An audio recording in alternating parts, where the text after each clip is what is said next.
Hey there, you're listening to the Girls Talking Life podcast, and I'm your host, Johanna. If you're like me, you love time with friends. I always leave feeling encouraged, inspired to try something different, or I've learned something new. So why not continue to grow even when we can't be with our girlfriends?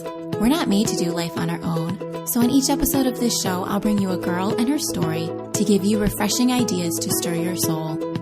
Let's walk this road together. Are you ready to talk life? Welcome to the show. I'm so glad you chose to spend some time here. If this is your first time listening, welcome. If you've been listening in for a while now, thank you so much for joining us again. Happy May. For all of you mamas out there, I hope you enjoyed a happy Mother's Day. If you are a mom in waiting, or if you're in heartbreak for whatever reason, I hope you know that you are seen and loved too. Today, we are talking about motherhood, but even if you're not a mom, there is so much for you in this episode. I am talking with Ruth Schwenk. She's the founder of the popular blog, The Better Mom, where she inspires moms to become better by becoming more like Jesus.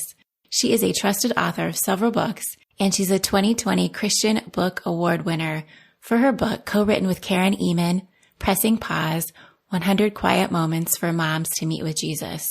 As always, everything we talk about can be found in the show notes for today's episode on girlstalkinglife.com. Here is my conversation with Ruth.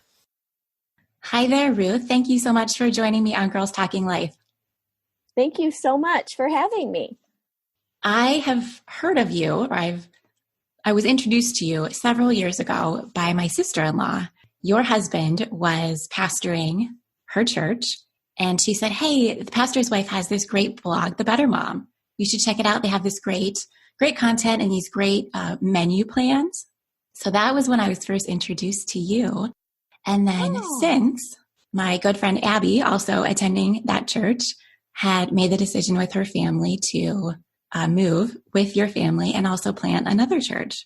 So I know of you in those ways, but introduce yourself for the listeners. Well, like you said, I'm Ruth Schwenk, and wow, I mean, where do I even begin? My husband is a pastor, like you mentioned. We've been in ministry for almost 20 years now, full-time ministry, and we have 4 kids. Our oldest is 17. He's actually graduating from high school this year. And then we have Bella is 15, Noah is 13, and Sophia is 11. And I don't always remember their ages. This is the funniest thing. I was at the chiropractor a couple of weeks ago with my 2 oldest, and we're sitting there talking to the chiropractor, and I don't even know how it came up, but somehow I was giving her the ages of all my kids. And Sophia, who is the youngest, I was telling her that Sophia's birthday was coming up and she was going to be 12. And my kids that were with me, my 2 older ones, were like, no, she's not, Mom. She's going to be 11. I'm like, and I was like dead set on, no, she's going to be 12, and we went back and forth until I realized that she was not going to be 12. She was going to be 11. So anyways, whatever that's worth, I was like, well, that's embarrassing right in front of the chiropractor. But, so we have 4 kids and they are homeschooled. So that's a whole nother conversation. Maybe that's why I can't remember their ages. I was, tired or something that day. And not only do we have ministry in our local church, but we also have online ministries that started about almost 10 years ago now. So through that, we have then also authored books, and we have just a whole online ministry ministering to parents and the general Christian audience. You are busy. Yeah. So you are coming to me this morning from Ann Arbor, Michigan, and I am in Columbus, Ohio. So I just have to mention that there's a little bit of a rivalry there. So yes, that is definitely, and we are big time Michigan fans. So I grew up in the Ann Arbor area, so I'm from around this area. So, and then it didn't take long for me to convince my husband to become a Michigan fan. So there is a big rivalry between Michigan and Ohio State. Yes. You have the blog, The Better Mom, which, like you said, falls under some other ministries, but this is specifically speaking to mothers. And you say you're inspiring moms to become better by becoming more like Jesus. And you have fantastic resources on family and faith and food, like I mentioned, marriage and health. And you have some amazing contributors, Ruth. Crystal Evans-Hurst, Trisha Goyer. This is a really lovely ministry. How did it all get started for you? The Better Mom is where I even started with online ministry. And so this was about 10 years ago that my kids were all little, pretty little at that time. And I felt really alone in motherhood. And I thought, I can't be the only one that feels this way. And so it was those kind of thoughts that I started thinking about, and they were kind of, going through my head. And when all of that was coming to a head and I was feeling so alone, I thought, I can't be the only one that feels this way. And so I really started praying about what that meant for me. I really felt like, gosh, I wish I could gather moms together and really encourage one another. It wasn't about me necessarily teaching other moms, because I was a young mom then. It was more so just, how can we learn and grow together? And so I was really praying about that. I wasn't sure if it was in our church, our local church, that, mom ministry. And at some point, as God always does, I probably prayed about this for about a year. I really felt like it was all clear to me. And I thought, oh my word, I need to start a space online for moms to come together and learn and grow, where we can kind of all learn from each other. So it's moms that are in different ages and stages, because at that time, blogs were just getting started, and I loved them, and I was trying to learn, you go to each individual blog and I'm trying to learn from them. And I thought, oh man, if I could just have all these people in one place.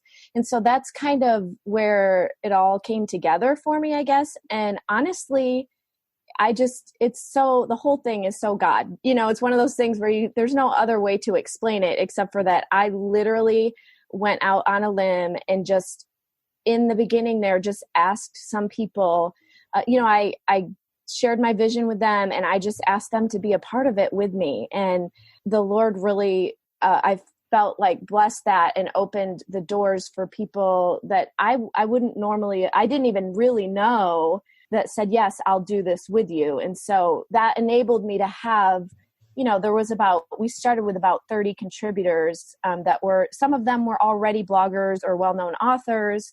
And so then we kind of just went from there. So it's actually, The Better Mom is a blog for moms of all different ages and in different stages. And it's a community of contributors who are posting, and I kind of manage the whole thing. And then of course I post as well, but that's how it started. And that's what it is today still. Wow. And you didn't even have the vision necessarily for how much it grew and how influential it is. Well, that's true. Oh my word. I started and I just had no idea. But I think, when you find a need like that, it wasn't a need that I was necessarily seeing in other people. I saw it in myself first. Yeah. And so that's where it was kind of birds out of that, the place where I was. And also, I think coming from the angle of just understanding that none of us has it all together. In any part of life, but right. Here we're talking about motherhood, obviously, and coming at it from the angle of, because none of us have it all together. We can either have this tendency to not want to listen to one another, feel defensive about, parenting or whatever, or we can come together and recognize that there's things I can learn from you. There's things that you can learn from me, and being open to that. You say it's not what we're doing, but it's who we're becoming. Do you have any ideas for women on what we can do to shape who we're becoming? There's one thing I always say, first of all, and that's, I feel like I'm kind of like, I love to cheer women on in their walk with Jesus, but it all started with me wanting to cheer moms on in their walk with Jesus. And that is all part of this becoming process. And I remember when I started The Better Mom, there were some people, I did have a little bit of pushback from, I remember occasionally getting an email like, well, what do you mean we have to become better? And they were missing the whole point. And the point is that we become better, not because, like you said, it's something we do, but because of who we're becoming in Jesus. And really what that means, what that boils down to and what that looks like is what our personal relationship with the Lord looks like. And so I think, when we think of motherhood and parenting in general, we think of a list of to-dos. Like if somebody could either give me a manual, or if I just do this, this, and this, everything, I'll be a better mom, my kids will be better, whatever. We need to stop and take a step back and first look at our own personal life and our relationship with Jesus. When we are growing, when we are learning, when God is the center of our life, we pass that on to our children. You know what I mean? They can see that. So that's all part of the becoming process. And I think what that looks like is just being faithful in and day out. It's not perfect. So when I say being faithful day in and day out, I don't mean it like, I know all of us in our head think of, getting up at 5 a.m. and sitting with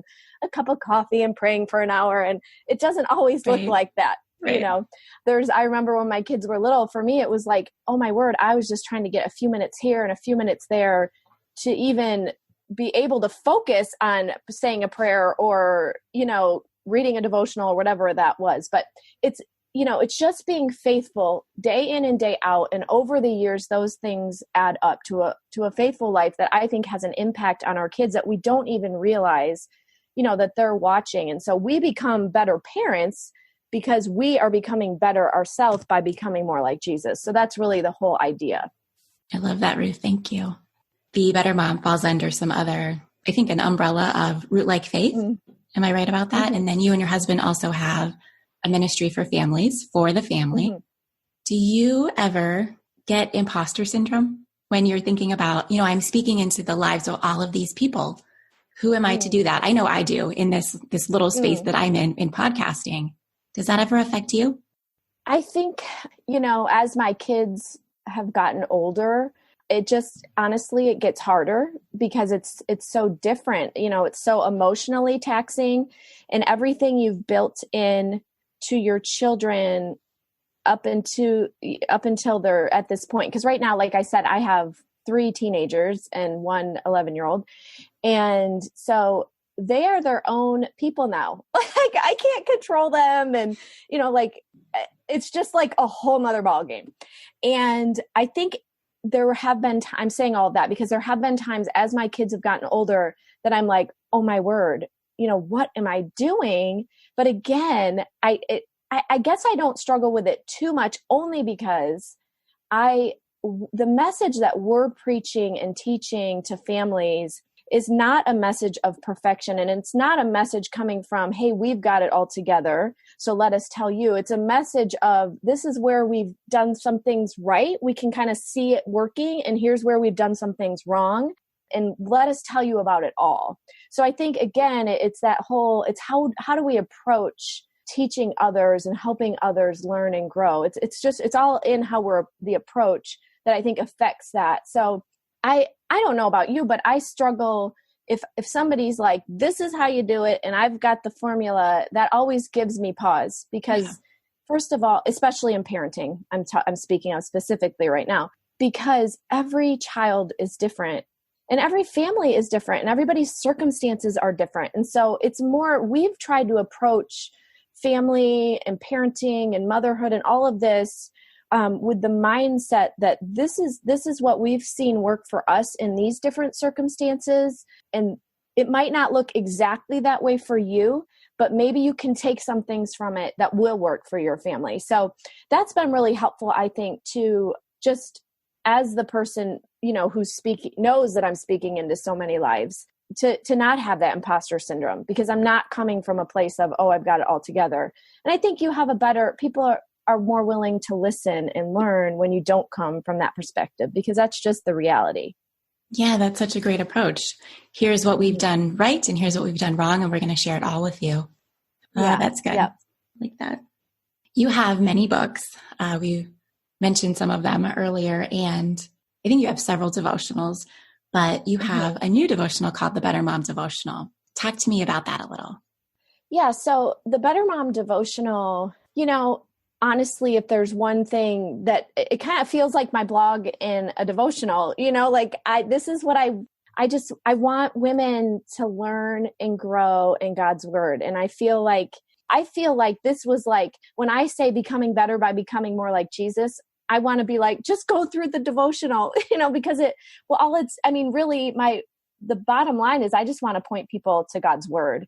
And that's what this devotional does. And so I'll tell you, one of the most rewarding things in ministry in general, and then of course in online ministry, is seeing the people who whose hearts have been turned to him because they picked up something like this, who maybe were struggling in their faith, or maybe they weren't even following God. I am just continually floored by the opportunity to speak into lives of people who normally maybe haven't even gone to church or wouldn't step into a church, and be able to point them to God and to his word. And slowly you can kind of see God changing them. And that's this whole idea of becoming and learning and growing. And that's my hope with the Better Mom devotional. I mean, really, it's kind of like the theme of everything we've been talking about. Yeah. It's almost your practical tool to help you in that. You have your hand in a lot of things, Ruth. You have 4 kids. You have all these ministries. You are in full-time ministry and then some. Mm-hmm. How do you get things done? How do you do what needs to get done? I know. That's, what's so funny is we all feel like this. I was with somebody just a couple weeks ago who is incredible, just an incredible leader online. And she's authored tons of books and she speaks all over all the time. And I said to her, how do you do it all? So it's funny. We all wonder that, right? But I think, first of all, I have people that help me do some of these things. So over the years, I've actually, from the very beginning, I had volunteers that I'm a delegator, so I'd be like, can you do this? Can you do that? And I still have that. So over the years, I've kind of discovered the things that I'm better at, that I like to do. And I try to focus on those things. Okay.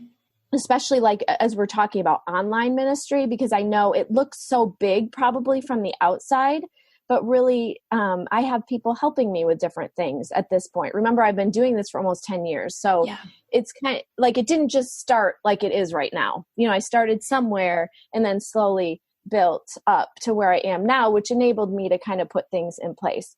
The other thing is, I think probably what has really helped me over the years is that my husband and I are both kind of in ministry together. So that definitely helps. So even like at the church, I've always been heavily involved just because I can't help but be, and we love our people. And so, in that aspect, we're involved together, but also he loves to write. So you'll see some of our books are co-authored. Yeah. And so he's, definitely a very big part of like the online ministry and obviously his church ministry. But I think, again, having people in place to help me in the different areas has really freed up time. And the other thing that I have really over the years is I don't go and travel and speak a lot. And I've had to say no over and over again over the years because of the season of life I'm in. And so I think that's important for anybody who's listening who thinks, oh my word, I just, I want to go do this, or I have this big goal or dream, or I am all about people going, where God has called them. And if he's calling them to step out in faith and do something big, I'm all for that. But I also want to encourage people just to recognize that every season is different. And so there might be something that I can do in this season that I can't do in the next. And so for me, what that looked like is over the past several years, I really haven't, you see a lot of online ministry leaders who are traveling and speaking all the time. And that's awesome. I mean, I have nothing against that, but for me personally, I'm not in that season where I can do that. Now I maybe could, but it probably wouldn't look pretty. I feel like my life at home would fall apart. There's only so much I can keep together. And so I think I'm just saying all of that. Just there are things that we all have in our life. We have to look at the season we're in, and we have to be willing to say no to some things so we can say yes to the best things. And for me, that's what that has looked like over the years. That's terrific. You have a teammate. Yeah. You are scheduling well. You're saying no to the things that aren't top priority. And then I love how you said you're doing the things that you're best at and you like the most. I think that's really helpful. Yeah, I learned that a long time ago because even now there's things that I will, when I get to the point where I'm like dreading it inside, I'm like, okay, Ruth, you really like, why are you doing this? You don't need to do that, And so I think it's okay. It's okay. We can't do everything and we can't do everything well. And so the things that you don't feel great at, give to somebody else or don't do it all, I guess. And I shouldn't say it that matter of factly, because of course there are things we grow and learn at and challenge ourselves in. But in general, I think it's good to recognize our strengths and really play into those strengths. We are recording this in late March, and this won't come out until May. So I hope this isn't an issue that we're dealing with still in May. But we are, facing the pandemic, and I don't know how it is in Michigan for you right now, but today is our first day of the stay-at-home order to protect ourselves. And I just want to talk about prayer for a minute in that context, praying for our families, praying for our children when we think about this situation. Do you have any thoughts on that for me? Well, I do this thing every weekend called Weekend Reset that I started this year. And I post it on Instagram for anybody who wants to join me. But the whole idea is that we put our phones down and turn our apps off and engage with our people. And it's been a really great way to kind of, just detach mentally, I guess, from the expectations. Maybe like for me, I put expectations on myself of what I need to post or what I need, and then also just from what's going on. Like I don't need to be in everybody's lives every second type of thing. I say that because this past weekend, it was time for Weekend Reset. And of course, we've all been in this really odd state, like this time of life where we kind of already are all at home, nobody's, we can't go anywhere. And I thought, this actually what we really need right now is this Weekend Reset, and we need to turn off the news.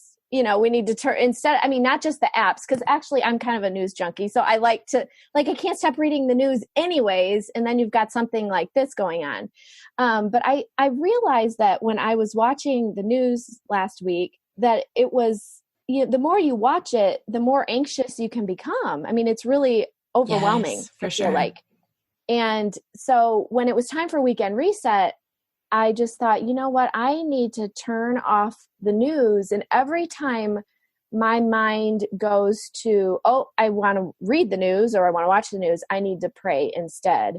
And so specifically during this time, I think that's what I've been trying to focus on. Those are kind of like the little triggers that say, you need to just pray about this. You need to pray, whether it's for healthcare workers or for the people that are sick or the families that are struggling financially because of, they've lost their job or they're worried that they're going to, whatever it is, that's our opportunity and our reminder that we can pray. And so I don't know, in light of what's going on, that's immediately where my mind goes when we talk about prayer. I think in a bigger context, I guess that would translate to a bigger context as well, because what I've tried to do just personally, I've noticed when I start to worry, or if there's something that's on my mind, like we all get those things that can't, they won't stop going through our heads. Yes. And we're nervous and we have anxiety, we're scared, whatever it is we're worrying about. I have really, again, this does not look perfect, but I've done my best to take that almost as a sign that, that's my reminder, like, okay, instead of worrying about it, turn that into prayer, because that is what gives you peace. That's what relieves that fear and that anxiety, is when we can turn that over to Him. So when I think about prayer, in relation to the pandemic that we're facing right now, I really feel like every time we are having that fear and that anxiety come about, that's our reminder to pray for what's going on. And then ultimately, I think just looking at our life as a whole and just the bigger context of just day to day, we can take that principle into that part of our life as well and start to be more intentional. I mean, honestly, that's really where it begins, just being more intentional, like saying to myself, when I'm afraid, when I'm worried about this or that or the other thing, I'm going to pray about it. And so that's, I guess, I don't know, my simple word about prayer. Okay, thank you. That's great. One of your devotionals, The Faith Forward Family, talks about creating God-centered homes. Do you have just a couple ideas on ways to go about that, especially right now, since we're all at home and there's no reason that we can't be being intentional and doing that? Well, I think starting when they're little, I think we underestimate the ability of God to work in our children's lives, even when they're little. And so I don't think this has to be complicated. And I think we build this up in our minds, like, I'm going to build this God-centered home and it looks like this, and this. And first of all, it's a way of life. And so like I was talking about earlier, it starts with me as mom. It starts with, my husband as dad. It starts with us personally in our own personal life relationship with Jesus, actually following him and learning and growing and not looking, it doesn't look perfect again. And that's the important thing. Our kids seeing that it's not perfect, but they see us following after God. That's where it all starts. And that has such an impact on a child. And then beyond that, I think when our kids are little, it looks like it's so simple. It looks like just, picking up that storybook Bible and reading it every night to your child, for 5 minutes. It looks like saying to your child, oh, wow, about a certain situation, do you see how God worked in that? Oh my word, we're so, they see you praying for somebody and they see that God came through for them. And, or they see that, you're praying over a certain situation and they see how God worked through that. And even if it didn't work out the way you wanted it to, you're able to say, but we trust God anyways. I'm just trying to state those things that are happening in everyday life. When you as a family, first you decide as a couple, when you decide as a couple that you're following God with your whole life, that's what impacts your child because it's just a part of who you are. And so I think that's the foundation and where it all begins. And then of course there's these little things we can put in there to only solidify that. And like I said, it's picking up the Bible, a little storybook Bible when they're little. It's this Faith Forward family devotional. It's being intentional about gathering the kids around and just reading a short devotional and praying. It's not like I think like it's not like you're having these deep conversations when they're little, and maybe you do. I don't know, but I'm just saying it doesn't have to look perfect, and we build it up in our minds as something more difficult than it needs to be. And so when our kids were little, we started something that we called Sunday Sundays, and we would have like a worship time together, which they loved. They were little, we'd sing, we'd play some songs on YouTube or some worship songs, and we'd sing together, or we'd get out the guitar and we'd sing together. And then we would make ice cream sundaes. We'd pray and make ice cream sundaes. That was just a simple way to gather every Sunday together, Sunday night together, and do that. So there's just little things like that we can put into our lives. Now we don't do Sunday anymore, although they probably would like that actually. But, we do have intentional time going through a devotional, now that they're older too, like this year, we're all reading through the Bible in a year together. Nice. We don't sit around together and read it, but we're all on the YouVersion app doing that together. Like, how cool is that? So as your kids get older, you can do things like that. But it's just, I guess when they see, more than anything, when they see you living out your faith real, so it's not perfect. It's getting upset. It's when God doesn't come through like you thought he would, but saying, you know what, we're going to trust him anyways. It's all of those things that add up over the years when kids can see your faith lived out in real life, and you can help them through their own struggles and keep pointing them to God. I think that's what it looks like to build a God-honoring home. I know for me, sometimes I think I'm not doing enough. And then when my 12-year-old rolls her eyes at me, I think, oh, I'm doing too much. Right. Yeah. And I don't, it's like, okay, it's, I guess the other thing in that is I think the tendency, it was interesting. I was talking with a friend in California, this was a couple of months ago, and she was really upset because she had some friends tell her she shouldn't have so many rules with her kids and she's pushing them away from God. And it was crazy all she was telling me. But I just said, oh my word, like what you have to keep saying is these are the things we follow because this is how God desires for us to live. And because I love you, these are the things that we're going to honor in our lives. These are the rules that we have because you might not understand now, but I'm been God's trusting me to build into your life, and I'm trusting his word and how he says we are to live. And so I think there is such a cultural pressure to, not to kind of let your kids figure out their way. But we how loving. It's so loving to actually put your, to wrap them in your arms, figuratively, right. and guide them. I mean, that's what you're there for. And God wants to use you in that. And so of course you'll get, the occasional roll of the eyes, because they won't understand. But, the thing that you keep saying, and it's so amazing to see, like for us, we can see our kids that are older now and go, okay, oh my word, this is worth it. You know what I mean? Like you can see when the light bulb starts going on for them. And then you see them watching other people make terrible choices and have to deal with circumstances. And you see them going, oh yeah, this is why I live this way. This is why I make this choice and not this choice. And when you start seeing those things in your child come natural to them because they're really following God on their own now, it really is rewarding. And you think, okay, this is worth it. And I know it's a battle. It feels like it goes on forever. And then all of a sudden you're like me and you have a senior in high school and you're like, oh my word. Well, you just keep going because that's what God's entrusted to you as the parent. I'm looking forward to those days when I can see that what I have done is paying off.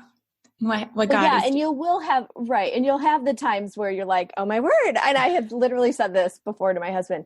It's like 2 steps forward and 1 step back. And you know what I mean? Like, of course you'll have those times. So again, it's not perfect. It doesn't look perfect, but it's just being consistent and being faithful and letting your child see you mess up and also not mess up. And like, it's just real life and being faithful in them, seeing you going to God and you pointing them to God as well. Well, thank you, Ruth.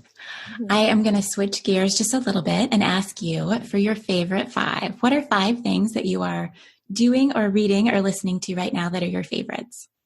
Okay. Well, first of all, I saw your favorites and you said something about Madewell jeans. So I had to say that I actually love everything from Madewell. I am like, I love that store. So that would definitely be one of my favorites. I just feel like I want everything from that store. And if you figure out, they have sales. So that's what I've kind of figured out. When their sale goes on sale type of thing, You can really get some cute stuff. So I love Madewell and I do love their jeans. It took me a long time to try them. And then I was like, oh my word, why did I ever wear anything else? So totally get same that. For me. I right now am loving from Trader Joe's this strawberry lemonade kombucha. Oh, okay. So it is like, it is the best. So I don't know if you like kombucha. I have never tried that. Oh my word, you have to try it. Okay, well, Trader Joe's is my store, so I will be there Friday. Oh, okay. I'll pick it up. So you have to get the strawberry lemonade one. Okay. My other favorite is like, there's a gingerade, I think it's called. I like that. But the strawberry lemonade, it's unreal. It's unreal. So that's my other favorite. This list will take me a long time because I love talking about my favorite things. The other thing right now that's my favorite is the Growth Roots Journal. I don't know if you've heard of Growth Roots before. I don't think so. It's actually called Growth Roots Company, I think. And it's out of California. And it's this, I love it. It's this journal that it's basically documenting your growth in Christ for a year is in general, I guess the simple way to say it. And so in the back, there's also spaces to put, like if you're reading the Bible or prayer requests and other stuff, but it's just the coolest journal. I guess I just love the whole idea behind it. And that's that, when our roots are built in Him, we're strong for a lifetime type of idea. And so you can go back to this Growth Roots journal to see how you've grown over the year, because you've been you could be taking it to church and taking notes there, at home, you've got, your journaling or whatever, or if you want to put a Bible verse in there. So you'll have to check that out. That's on Instagram. I think it's Growth Roots Co. Okay. That's great. I know that right now, in this time of people being a little scared or panicky, that we've even suggested to friends, just go back and look at the ways God has been faithful to you up until now. Absolutely. That's the thing. Yeah, that is so important. Even in this whole becoming, like our discussion about becoming, when we are faithful in the day in and day out, then we we can look back and say, oh, wow, this is what God was doing then. And I can trust him now because he was faithful then. And so it's so comforting. Yeah. And a journal like that really helps you remember the things that God has done and come through for. Okay. What else here? So, right now I'm a little bit, because we're all stuck at home, I can't stop organizing, and usually I don't have time to organize and whatever, but I mean, my bathroom closet, my bathroom cupboards, my drawers, I've got this whole list. I made a whole list of, so basically by the end of this quarantine, our whole house will be organized, every closet, every drawer. I can't wait. So that's my top 5 right now, because I am yes, we can finally do this. And then lastly, I would say, maybe can I say 2 more things? That would be 6. Sure. But, yeah. No rules here. We have a new puppy in the house and she's a pug, and her name is Maze. We have a dog named Blue. So Maze and Blue for Michigan. Sweet. So I was serious when I said that about the private. But so she's so cute. This is actually the perfect time, because it's going to be reality when all of a sudden we're not here all the time for her. But she's so little. She was 3 pounds. And so we have a pug right now, a new pug puppy. So that's the other thing I'm loving right now. And then lastly, I found from a friend that goes to our church, she's actually in college.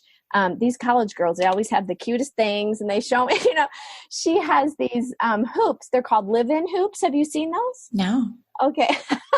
Of course, I don't have mine on right now, but you literally can sleep in that. They're the cutest little gold hoops. You don't even feel them when you're sleeping. This is a big deal to me, because I cannot go at night. I have to take my earrings out. I could never sleep with earrings. Yeah, me too. But these you don't feel when you're sleeping. So anyways, that's my other favorite right now. Okay, that's great. I like that. Thank you. Yep. Well, Ruth, I have loved talking with you. You have so much wisdom that you're passing on. I can really feel it. And I love your ideas, and I appreciate your willingness to share them and to speak into people's lives the way that you're doing. Thank you. Thank you so much for having me.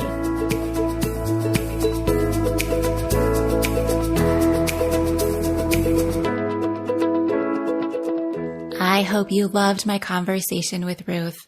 The theme I heard from her over and over was that it's okay for it not to look perfect. It's the little things that we do that add up over time. So if you're feeling any kind of mom guilt, know that her words are for you.